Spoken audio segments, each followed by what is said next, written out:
বিসমিল্লাহির রহমানির রহিম। আসসালামু আলাইকুম। সকলকে আমার রান্নাঘরে স্বাগত জানাচ্ছি। আজকে আমার রান্নাঘরে নিয়ে এসেছি কাঁঠালের বিচির ডাল।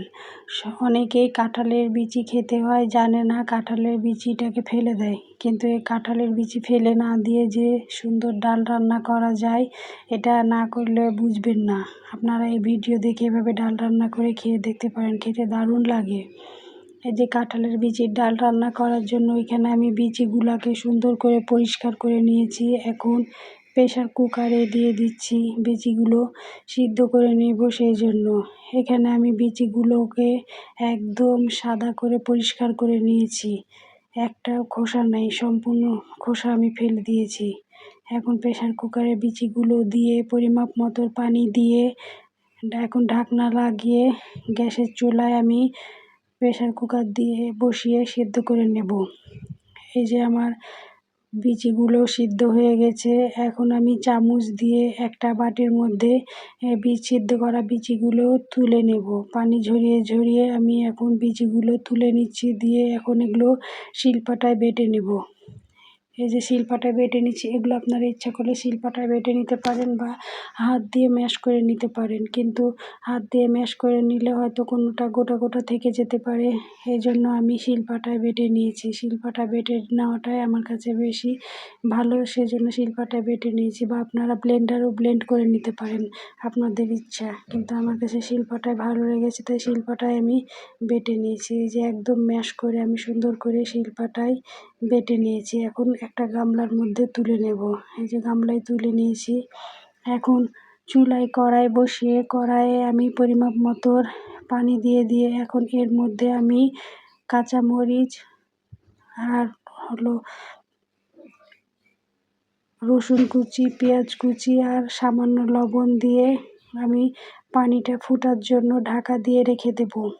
এই পর্যায়ে এসে আমার যে সকল বন্ধুরা ভিডিওতে একটা লাইক দিতে ভুলে গেছেন, তাদের কাছে অনুরোধ থাকলো আপনারা ভিডিওতে একটা লাইক দিয়ে দেখা শুরু করবেন।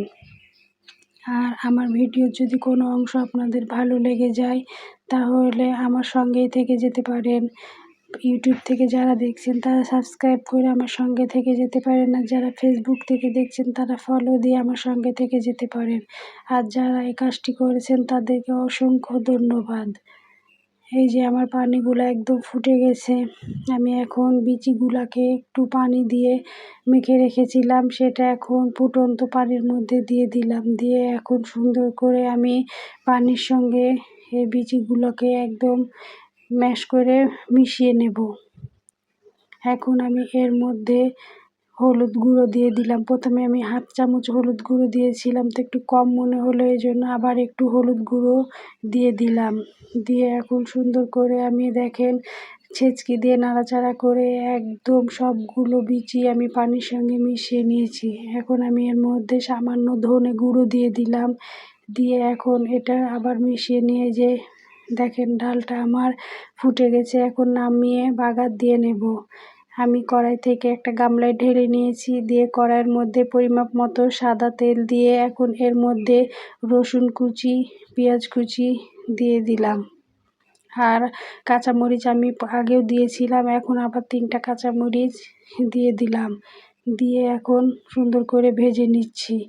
এই যে আমার পেঁয়াজ রসুন হালকা ভাজা হয়েছে, এই পর্যায়ে আমি হাফ চামচ গোটা পাঁচফোড়ন দিয়ে দিলাম। এই যে আমার পেঁয়াজ রসুন বাদামি করে ভাজা হয়ে গেছে, এখন আমি ডালটা এর মধ্যে দিয়ে দেব। এইভাবে বন্ধুরা আপনারা বিচির ডাল রান্না করে খেয়ে দেখবেন, অনেক মজা লাগে। অনেকেই হয়তো জানেন না, বিচিগুলো ফেলে দেন, কিন্তু এই ডালটা যে কত মজা, এটা আপনারা যদি বানিয়ে না খান তো বুঝবেন না।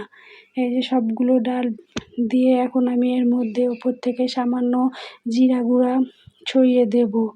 দিয়ে একটু নাড়াচাড়া করে আমার ডাল রান্না কমপ্লিট, নামিয়ে নেব।